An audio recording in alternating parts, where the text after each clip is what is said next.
Keeping me up at night with your parties? Enjoy being shamed on the national news. In September of 2020, the apartment next to mine was rented out to two young women, both students. After they settled in a bit, it turned out they wanted to have a party. No big deal, except Belgium was in full lockdown at this point due to COVID, and you were supposed to only have one fixed visitor over. But then again, to be young again etc., so I didn't really care. During this time, I was working in healthcare. I work with the mentally disabled, but I volunteered for the ad hoc COVID team, meaning I got called upon to tend to those residents who were sick and needed quarantining, or were effectively diagnosed with COVID. This meant pretty long working hours and I spent about 10 to 11 hours a day at work, with a full-hour bike ride to and from work. Needless to say, I was pretty tired pretty much all the time. So I wasn't looking forward to the noise from a party, but I'm pretty chill and know that living in the city, some noise is to be expected. So they are having their party, and I can stand some noise and music. But this party was fucking wild. People shouting full on, in the hallway. Wrecking things and spilling alcohol everywhere. At about 4 in the morning, I introduced myself to the neighbors and asked them when they could expect their company of about 20 plus people to leave, and if they could refrain from having a party the next day, as I have to work and get up at 6 a.m. every day. So they promised they would keep it down the rest of the night and that they wouldn't have a party the next day. Plot twist, they didn't keep it down, and they did have another party the next night. And then did another one the day after. At this point, I had been going a full 3 nights without sleep and was nearing neurosis. Every night I had talked to the girls and every night they would be full of apologies and stuff, but nothing would change. I also felt terrible when I had to enter their place, because it would be absolutely packed with people and I worked with some very vulnerable people at work who I wouldn't want to spread COVID to. This was pre-tests, pre-vaccines, pre-much of the knowledge we now have about COVID. Luckily the weekend came and they went to their parents and I could recover a bit. Suffice to say, I wasn't really liking my new neighbors.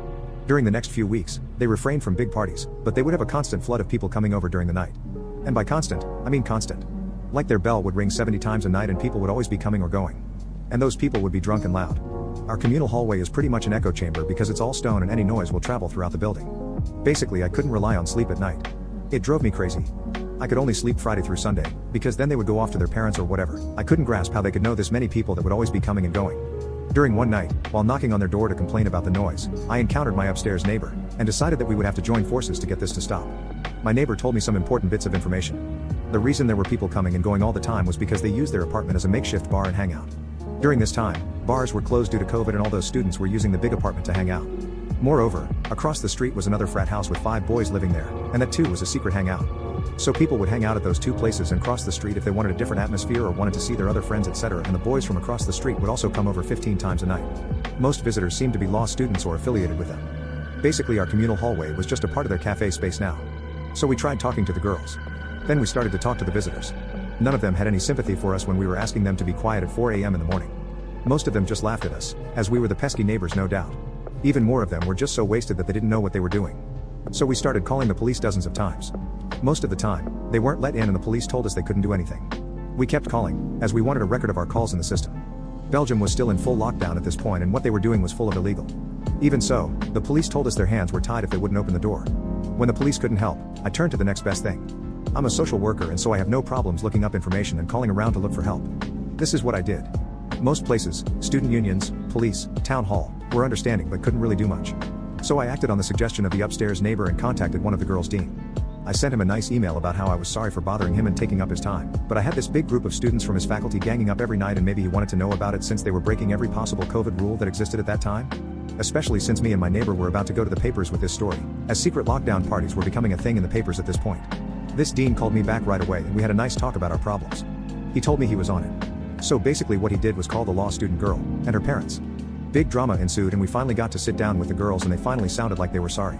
Tears were shed for which I had no patience for to be honest. We learned that the police had actually been inside a few times and they were issued tickets for having secret parties. Those were €300 each a pop, so no idea why they didn't just stop. We learned they were not happy because the dean had called them up at 11 o'clock and they were still asleep. To which I said, well there's your problem. You are still asleep at 11 o'clock. I'm up at 6 every day and you girls haven't been a bit understanding about that. So we got to feel a bit like we got our revenge and we got to vent, but we kept it kind of nice and parted on good terms, hoping that this would be it and we could live together as nice neighbors. But if that were the case, I wouldn't be here, right? You'd think they would have gotten the point now, and would refrain from making noise and partying. Well, you'd be wrong. Basically what they did was they moved to the frat house across the street and started partying there. There were slightly less people running to and fro, but the noise was still a problem and we were now in the middle of the second COVID wave and these people were meeting up with big groups like crazy, while I hadn't seen a soul in almost a year. Never mind the people at my work, who were forbidden from even going to their own family. The whole thing was just ridiculous. My upstairs neighbor happened to film such a party across the street and had sent the clip to me. We were thinking about going to the press with our story but weren't really sure if it would be a good idea. So I posted the clip of the party on the subreddit of our country to test the waters. It got quite some comments and upvotes, and it seemed most people were also sick of people disregarding the rules and having secret parties. After some talks with the upstairs neighbor, we decided to contact the press and simultaneously go up a step in the university hierarchy and contact the vice rector that had the power to start up a disciplinary case against the students. This person is one of 12 vice rectors for a total campus of about 15,000 students, so quite high up. Things moved fast. Local news actually picked up our story from Reddit and contacted me, and we gave some background info. They confirmed with the police that cops had been to our address dozens of times and across the street and weren't let in most of the time. We mentioned that the university was involved and that we hoped they would finally intervene. The next day, the piece was on their website. It went viral there, and got promoted to the sites of most national newspapers. Its headline was sensational enough, mentioning the dozens of times police had shown up and also mentioning how healthcare workers were being kept up by selfish students. At the same time, the vice rector contacted us to take our statements, which we already had prepared on paper, and informed us they would investigate and could possibly start disciplinary actions. At the same time, more reporters were contacting me throughout the day, and we made sure to mention that to her and link the university to the printed articles. The next day, while at work, I got a message from the upstairs neighbor that a film crew from the National News Watch was at our doorstep. He declined to talk to them, and I would have done the same, since this was getting pretty big now, but they made a segment anyway. And sure enough, that night at 7 p.m., here was my street and a short section about cops standing in front of a closed door a dozen times and the local press cop talking about the troubles of closed doors. Best part about it was that a student from the offending frat house across the street had let the film crew in, and said on camera exactly what we were accusing them of towards the university, that they had been having parties and didn't let the cops in and that they had done it multiple times. No idea what made him think that was a good idea. Anyway, trying not to make a huge story even longer, the press died down some time later and the disciplinary action from the university went through. Before the hearing, we sat down with the girls from our block and cleared some things up. We wanted to live like normal people together, and we tried to make some amends. Because we put in a kind of good word for them, they got the lighter end of the stick, 40 hours of community service and some probation. The guys across the street got 80 hours each, and each had to write us a letter of apology, which I thoroughly enjoyed reading every time I got one. Sad part is, most of them sounded just like dumb young kids, but that was after getting called out on the news and being part of a disciplinary action. But we never wanted to escalate things this far. Some noise is to be expected when living in the same building, and we were never going to go to these extremes for some expected noises. But these people went to the extremes, and so we were forced to do the same.